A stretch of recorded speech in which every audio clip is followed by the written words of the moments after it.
გამარჯობა, მე კონსტანტინე ვარ. ამერიკის პრეზიდენტმა ხელი მოაწერა საპრეზიდენტო მემორანდუმს, რომელიც 66 საერთაშორისო ორგანიზაციიდან შეერთებული შტატების გასვლას ითვალისწინებს. ჩამონათვალშია ევროსაბჭოს ვენეციის კომისიაც. ტრამპის ადმინისტრაციამ ეს ინსტიტუტები ამერიკელი ერის საფრთხედ მიიჩნია. ვენესუელის სახელმწიფო ნავთობ კომპანია შტატებთან სავაჭრო მოლაპარაკებებს აწარმოებს.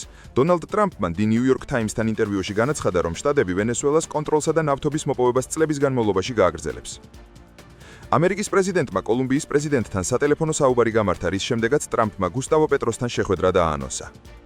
გრენლანდიასთან დაკავშირებით ამერიკის სახელმწიფო მდივანი მომავალ კვირაში დანიის წარმომადგენლებს შეხვდება.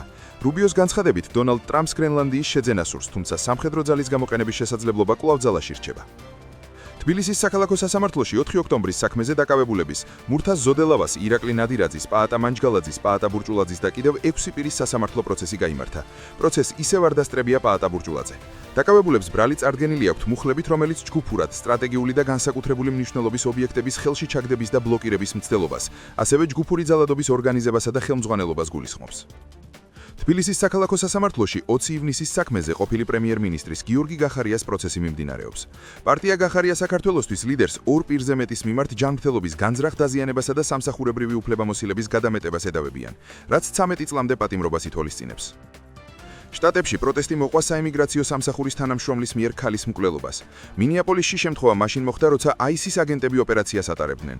რამდენიმე ადამიანმა მათ გზა გადაუკეთეს, ხოლო ქალმა ავტომობილით აგენტზე დაჯახება სცადა.